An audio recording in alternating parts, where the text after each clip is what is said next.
Hey everyone, it's Blue Lizard Jello, and welcome back to Everything Possible in Dark Souls 1, and today we will be delving into Lost Izalith, collecting the last Lord Soul that we need, as well as completing Sigmar's questline. But first, let's take a look at our gear. I'm using Ricard's Rapier plus 14 because I didn't have an extra slab on me. I'm using a Longbow plus 15, which I'm really only going to be using in a couple of circumstances. I have an Ivory Talisman for a replenishment spell that I'll be using, but I also have the Pyromancy Flame that I'll be using as a backup. For my shield, I'm using the Pierce Shield that I got from Sigmar in an earlier part of his quest. For our Fashion Souls, we are using the Crystalline Helm, Maiden Robe, the Silver Knight Gauntlets, and the Painting Guardian Waistcloth. I think it actually looks pretty unique. Using the Orange Charred Ring, of course, for running through the lava. I have Havel's Ring, so I can actually do fast rolling in this gear, plus I have these other rings that I'll be swapping out as I need them. I have fire arrows, but I also have standard arrows I'll be using, and as for the hotbar, pretty standard selection, although some of these are going to be very situational, and you'll see exactly what I mean when we get there. Here's a look at my stats. I did level up just a little bit, so if you want to pause the video here, now's your chance. But before we actually head down to Lost Izalith, let's go ahead and talk to Sieglind, because what we want to do is, once you've rescued Sieglind, come back to Firelink Shrine and talk to her and answer yes when she asks if we've seen her father Sigmar. That way we can actually do the quest in the proper order, and we can complete Sigmar's quest at the end of this video. He has a knack for that. Just stay put. And next we are going to go talk to Anastasia, because we did pick up another Firekeeper soul, so now we can actually upgrade our flask to +5, which is 2 levels below the maximum. And now with +5 Estus Flask at our disposal, we will be able to heal for a whopping 700 HP with each usage of the flask.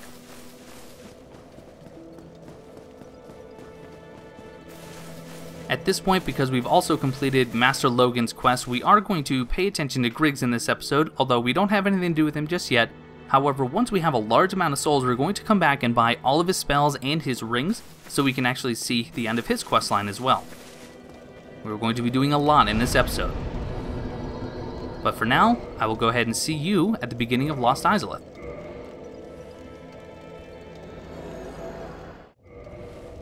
You'll notice that I did actually warp to the Daughter of Chaos bonfire because that was the closest one that I could warp to. And I did use a couple of humanity to kindle this flame so I could have the 20 flasks for this area. And now we're going to be entering into the most blinding area in all of Dark Souls. If you thought the demon ruins were bad, and they were, Lost Izalith is that much worse. So before you actually start running through the lava, please make sure you have the Orange Charred Ring equipped, or else this is going to be an absolute nightmare. And in Lost Izalith, we have a number of these enemies spread around in this first arena, and I like to call these the Dragon Butts. However, the actual name is the Bounding Demon of Izalith. In reality, what they are is the lower half of undead dragons. We saw this half when we were in the painted world of Ariamas on the bridge leading up to Priscilla, but this is actually just the lower half of those undead dragons.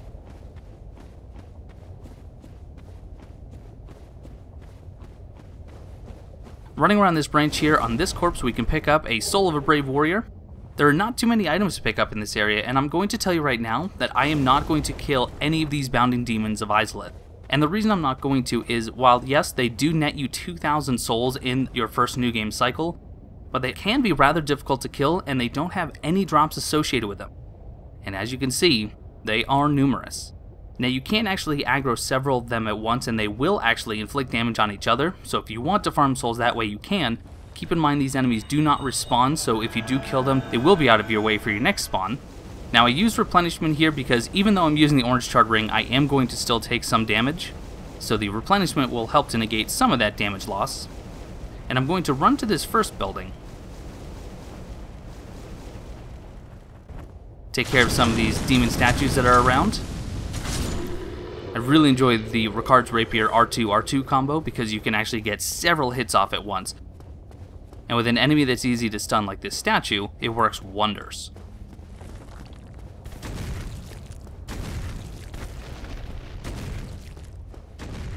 And hiding in here in this chest, we can get a Soul of a Great Hero, which again is another 20,000 souls. And as I'm waiting for him to breathe his fire breath, another point about these Bounding Demons of Lost Izalith is that Lost Izalith unfortunately is an area that suffered very heavily from a rushed development time. The publisher wanted them to get the game out on time, so some of the areas like Lost Izalith began to suffer as a result. Don't forget to pick up your Soul of a Brave Warrior here. And the reason I say that it suffered as a result is because this is an example, similar to the Demon Ruins with the Taurus Demons, of an enemy that's been copy and pasted over and over again, simply because that was one of the few options they had available. They had completed the area, but they didn't really fill it with any sort of enemies or entities that could attack the player, so they used these bounding demons of Lost Izalith, and I use that term loosely because, again, these are just the lower half of the undead dragon. Now you're going to see me make a mistake here, because I entered the lava at a point where I thought there was a couple of items for us to get, but once I get around this branch and I burn my clothes nearly off, I'm going to realize that this is not the branch that you want to get behind in order to pick up a pair of Divine Blessings. And here I am just realizing that mistake now. So now I'm going to run right past this bounding demon, roll at the last second because that stomp will stun you and do a hefty amount of damage. But behind this branch there are a couple of corpses all the way at the end, and if this is something you want to pick up, you can get your hands on 2 more Divine Blessings. Truth be told, this is something that I did not know existed until fairly recently. I typically run through this area without any thoughts or concern of actually exploration, because, well, I hate these bounding demons, and frankly, this is an eyesore. Literally. But with those items picked up, we're going to actually head up this route here to the top of this next building.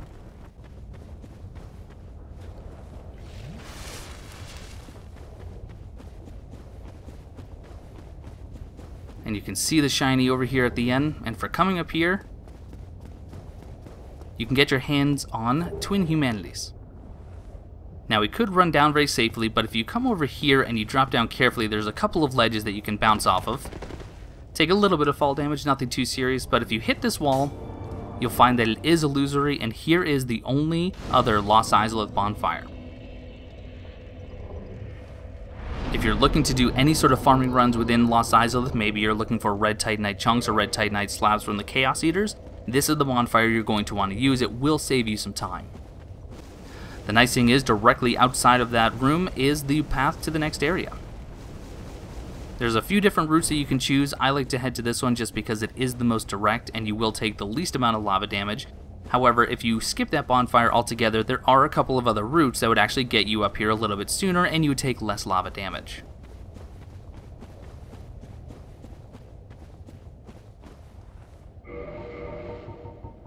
From here I will be switching out the orange charred ring for the coveted silver serpent ring because these next enemies, these demon statues, they have no drops at all, so using the gold ring would actually be a waste. Instead, I'll just use this extra 20% extra souls so that I can start saving them up so I can purchase all of Grig's items at the end.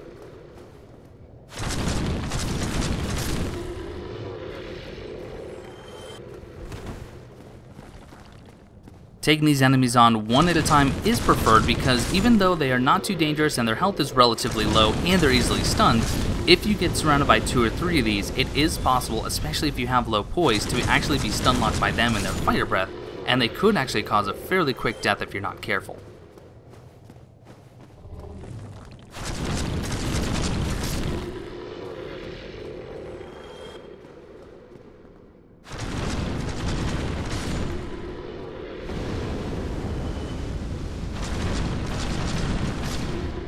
Once again, using the R2 combo of Ricard's Rapier, you get a number of hits in, and it just so happens it is just enough to actually kill these in one combo.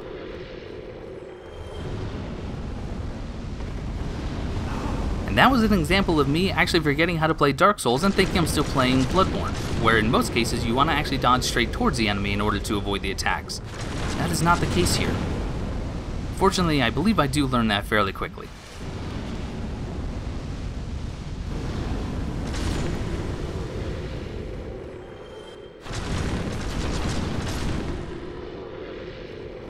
Now in this episode, keep in mind, there are actually going to be a number of cuts and transitions because this area does have a few different ways you can tackle it.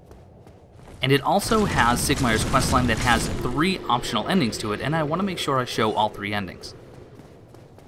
Don't forget your large soul of a brave warrior that's hiding behind this pillar before you head up the stairs to meet your very first Chaos Eater. From here I'm going to switch to the covetous gold serpent ring because these enemies can drop red titanite chunks, red titanite slabs, and they can also drop white titanite chunks on a very rare occasion. Not too difficult to kill with the rapier plus a gold pine resin, but you do want to be careful because that mist that they actually spew out will damage your equipment very quickly, and they have a grab attack where they will put you into their mouth at the top of their head and it'll do a lot of damage.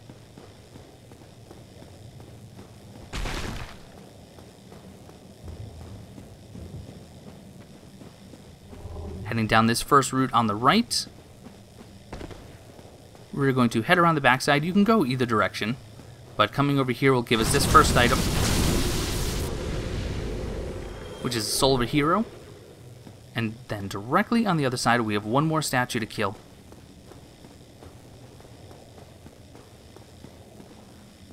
And you can see that shiny just below the ledge.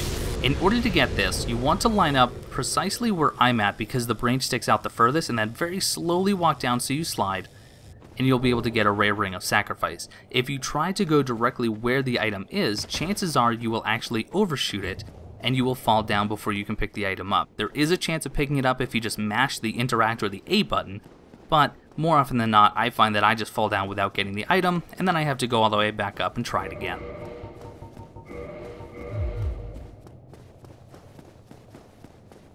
We've gone back up the stairs, and now instead of taking that right path, we are going to take this middle path down here,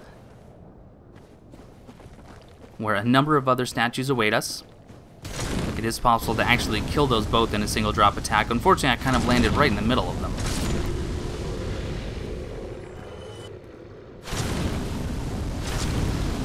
Unfortunately, I kept hitting the branch there, so the combos were not very effective.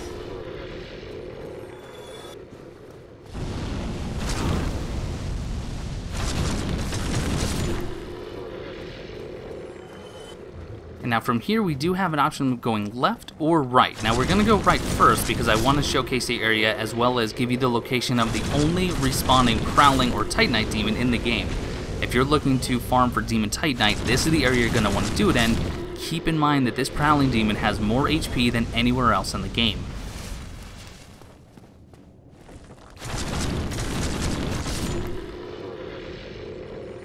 With these statues out of the way, we're going to head up this hallway, and I also want to show you where this hallway connects because we've actually seen this from the other side when we were doing Solaire's questline with the Chaos Bug. I'm going to play this very safe, and I'm going to use Power Within, my bow, and fire arrows in order to take this demon out. If you're feeling confident and maybe you have a spell such as Iron Flesh, something that will actually keep you from being staggered, then you can just take him out with melee. I did not feel so confident. I don't want to show you all the arrows that I shot. In fact, you can see I only have 3 out of 100 left. So it did take quite a while. But you are rewarded with 2 Demon Titanite, so again, if you're looking to farm, every time you come here, you can pick up 2 Demon Titanite for killing that Titanite demon. Again, he does have very high HP. In fact, it is just over 3,100, significantly higher than even the one we saw in Anor Londo. There's nothing else for us down here. There would be a crystal lizard, except we did kill it when we opened up this shortcut via the demon ruins. But I wanted to run down here and just show you exactly where we are. So you can see the bugs hopping around down there. This is where we killed the red-eyed chaos bug so we could pick up the sunlight maggot and complete Solaire's questline.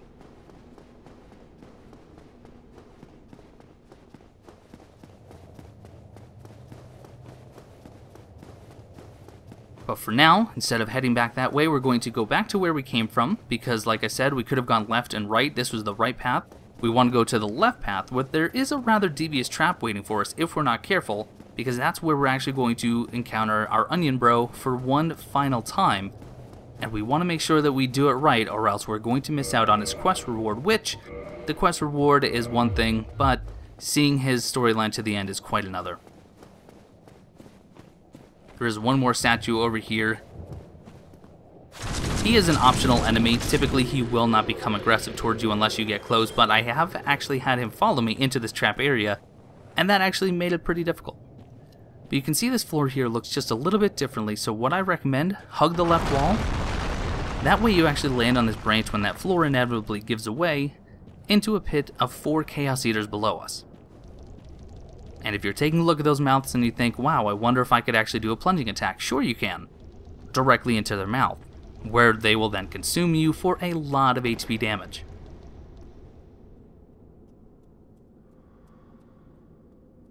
Now, as I said earlier, this particular part of Sigmar's questline has 3 different outcomes. These outcomes are determined by whether or not Sigmar survives and by how well he survives this next encounter.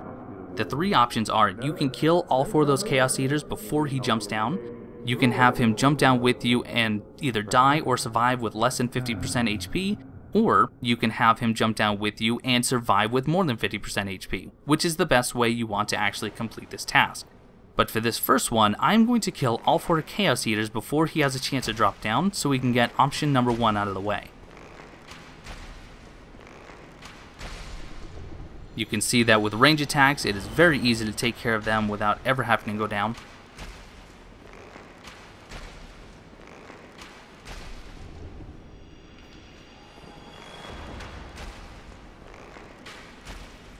For me, 4 shots from my longbow plus 15 with standard arrows is enough to do the trick.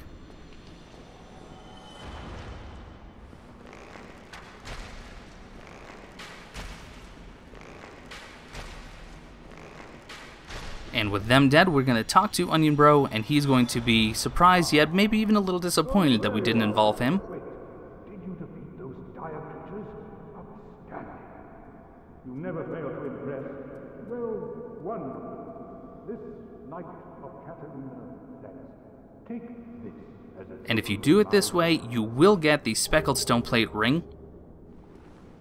However, you will not be able to continue his questline. This will be the last time that you see Sigmar of Katarina.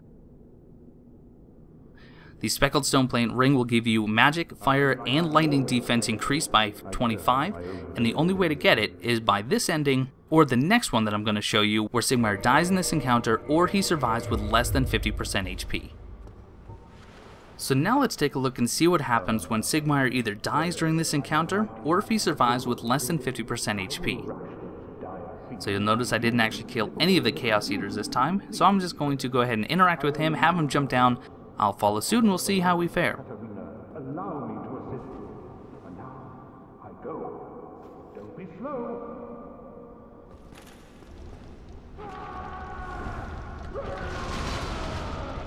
And well, I completely underestimated just how much damage these Chaos Eaters were going to do to him. So here I am focusing on one, trying to get at least one killed.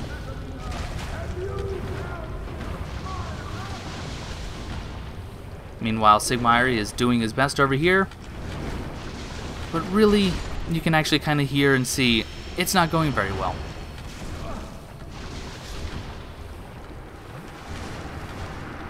In fact, there's the end of poor Sigmar right now.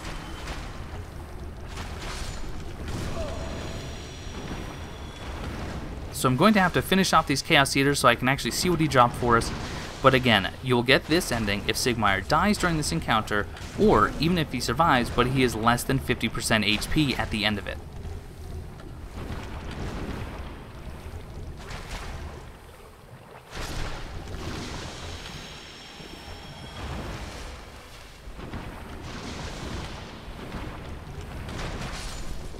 And with this last Chaos Eater down, we're going to walk over to this shiny and pick up 3 humanity, and again the speckled stone plate ring.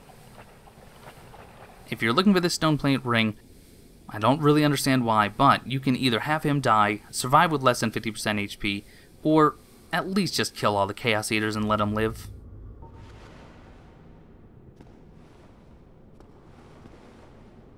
But lastly, if you're looking for his questline to continue so you can see it through to the end, this is the method that I recommend. You want him to survive with more than 50% HP, but you can't kill all the Chaos Eaters. What you can do is kill 3 out of the 4, and then make sure that the last Chaos Eater only has a sliver of health left when Sigmar jumps down.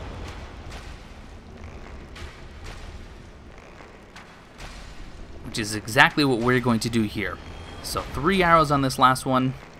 Sigmar should be able to one-shot this Chaos Eater when he hops down. We're going to switch out to the Rusted Iron Ring so we don't get slowed down by the poison swamp down there. And as you can see, he hops down with one swing. That Chaos Eater is no more. Now this one is going to engage, however, it is only the first 4 that you need to be concerned with.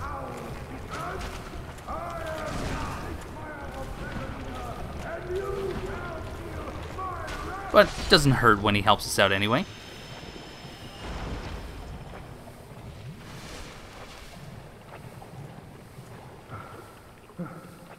And as long as you get this dialogue here and you don't actually receive a reward, then you know you've done it correctly.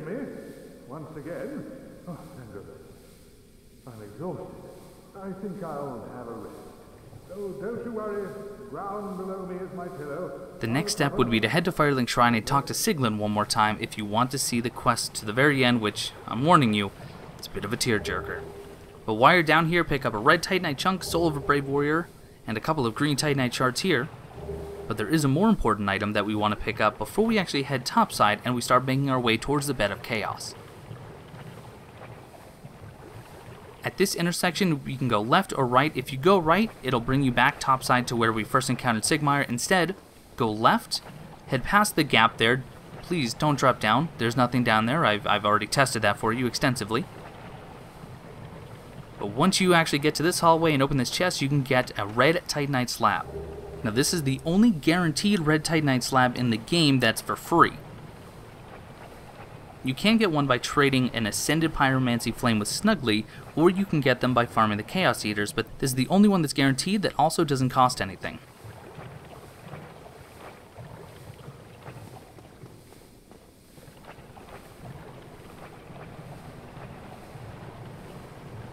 I'm going to use a purple moss clump, something that I probably should have had equipped on my hotbar before we actually jumped down there.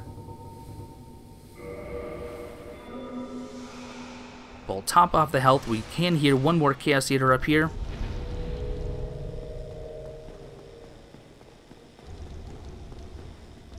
Quick R2-R2 combo.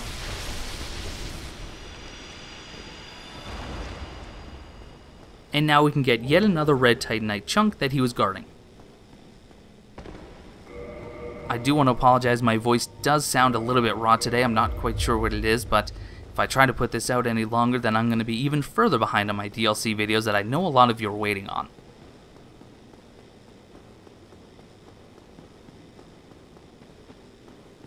This route right here is the one that's going to take us all the way back up topside.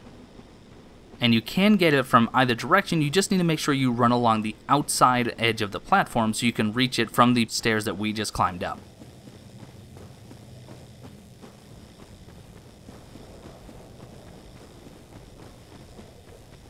And now that we've explored that right path, we've explored the middle, time to head up these stairs, and you can see we do have a Pyromancer waiting for us, and this is actually one of the Daughters of Chaos. So this is actually one of the 7 children of the Witch of Izalith. Fairly easy to take down. She has low to no poise, so almost any weapon is going to keep her stun locked, but if you don't get to her fast enough, or if you don't actually stun lock her, keep in mind that she has 3 very powerful Pyromancies that she will be casting as often as she can. And we are human, and this is the 3rd and final time we're going to run into the Dark Spirit Knight Kirk. And as I mentioned previously, once you've killed him 3 times, you can actually get his entire Thorn armor set near the Daughter of Chaos bonfire, which we'll be picking up a bit later on. We've already acquired his sword and shield earlier, so no drop there, but we do get the Izalith catalyst from the Daughter of Chaos. There's nothing too special about this catalyst. It is very similar, nearly identical actually in stats to the Sorcerer's Catalyst, but this does have higher physical damage, it does have higher durability, and an interesting lore note is that this catalyst actually used to belong to the Witch of Izalith herself, and the daughter has now acquired it either through handing it down, or maybe she just picked it up when her mother ultimately turned into a giant tree of sorts. But before we head to the Bed of Chaos, take out this Chaos Eater, and behind this Chaos Eater, in this chest, is the Pyromancy Chaos Fire Whip. This is one of the Pyromancies that the Daughter of Chaos would have used on us had we allowed her to do so. And this was actually created by that Daughter of Izalith. And the way that this whip works is that it will cast out a whip similar to the Fire Whip, but wherever the flames hit, it will also leave a pool of lava, something that will cause residual damage to any enemy stuck inside. And now, for the Bed of Chaos. I'm going to show you 2 methods to handling this Bed of Chaos fight. One that is quote-unquote legitimate, in other words, I don't quit out and I don't use the firebomb strategy, and another one where I do use the firebomb strategy. This is a strategy that was developed only a couple of years ago by a Japanese player who found that you can actually lob firebombs over some of the branches, and you can actually destroy the orbs on either side directly from in front of the Bed of Chaos. But in order to do it legitimately, it's very easy to run to either the left or right during this first phase because there aren't many attacks and there aren't any holes in the floor. So all we need to do is run over to this glowing orb,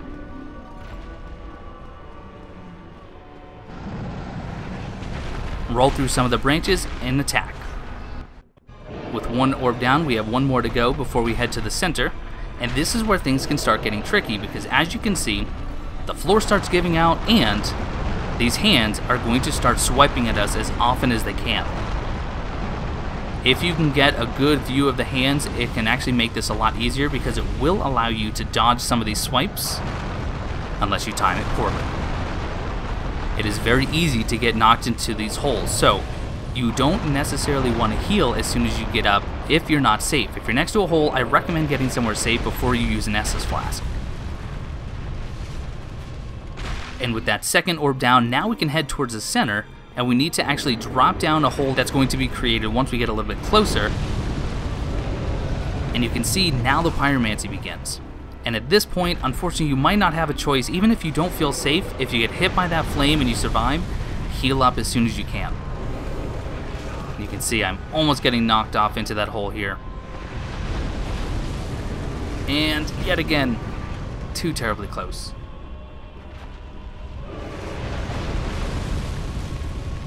And now that we have an opportunity, you can see the hole gives way. You need to land on this root, and then you still have to be careful here because you still can get knocked off that root.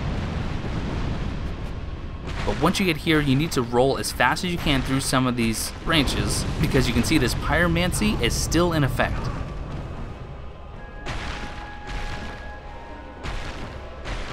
But once you get to this little creature, even though you're locked on, it can be a pain to get to, especially if you're using a rapier. But the Bed of Chaos is now dead. I went ahead and I put on the Symbol of Avarice. I already had the coveted Silver Serpent Ring equipped so I can get the maximum number of souls, and we get a Lord Soul and we get a Humanity. But you know what? That strategy really isn't all that easy. So I'm going to show you one of the easiest strategies that's been found to date in order to kill the Bed of Chaos. And all you need is a bow and a couple of firebombs.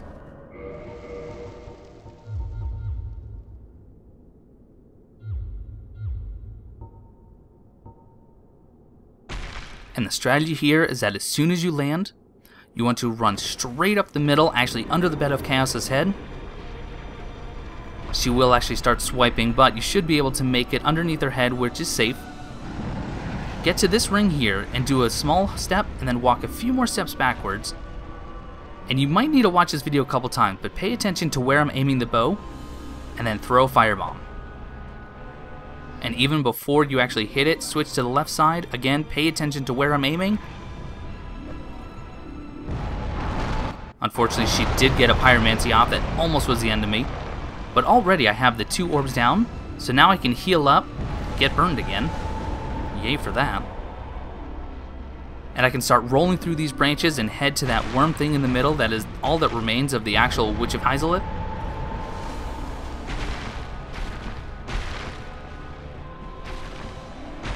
And you can see I have nothing but trouble here, because I thought I could just kill it with a black firebomb, but even the splash damage just doesn't seem to be doing it. And well, you can still die in here. So don't be like me, don't try to be a hero with a black firebomb. Just kill it as fast as you can. No heroics needed. Again, switching to the Symbol of Avarice, already have the coveted Silver Serpent Ring equipped. I get the Lord Soul, I get the Humanity, and I get over 86,000 souls, which fortunately is going to put us over what we needed in order to complete Krieg's quest. And that is it for the Bed of Chaos. So Lost Izalith is down. We now have all 4 of the Lord Souls, so we could potentially enter the Kiln of the First Flame. But we do have some more quests to complete, and we have the entire DLC that I want to do before I finish the game.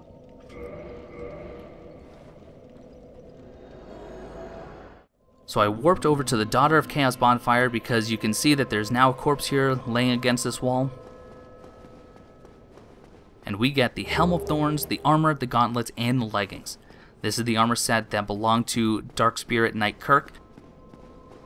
And this equipment is very interesting. It actually adds both physical and poise damage to your rolls. So it's really fun to troll people in PvP because even though the damage isn't that impressive, you can actually hurt them and stagger them simply by rolling into them. It does also increase both your punching damage and your kick damage, although somewhat insignificantly. Here in Firelink Shrine, we're going to talk to Siglin one last time, and this is the dialogue you're looking to get, talking about Sigmayr's final adventure.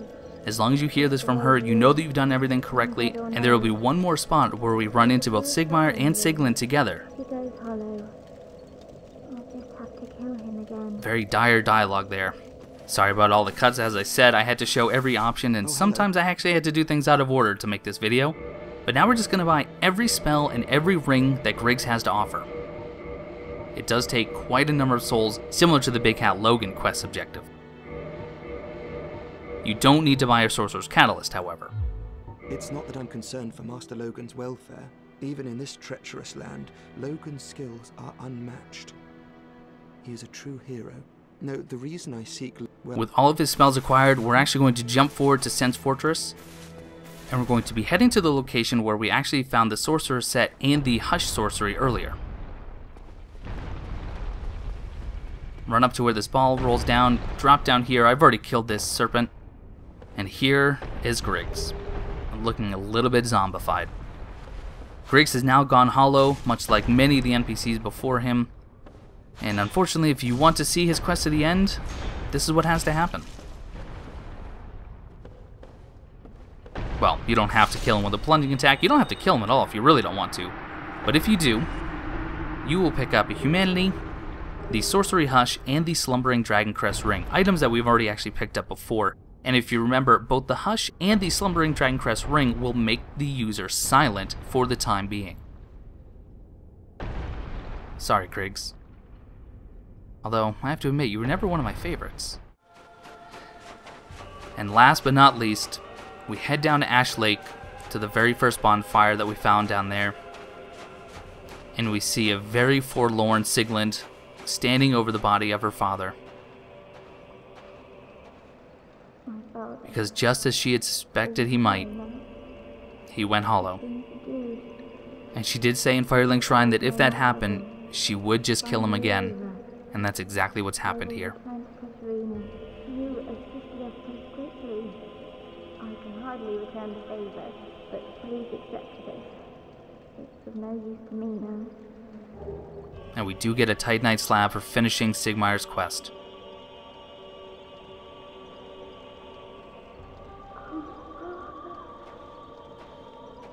Dear Father.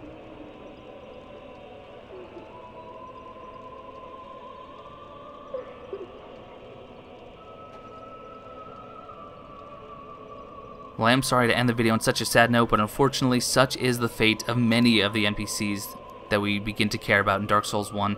I hope you learned something in this video, and if you did, leave me a comment below. If I missed anything, please leave me that below as well, and I will catch you guys next time.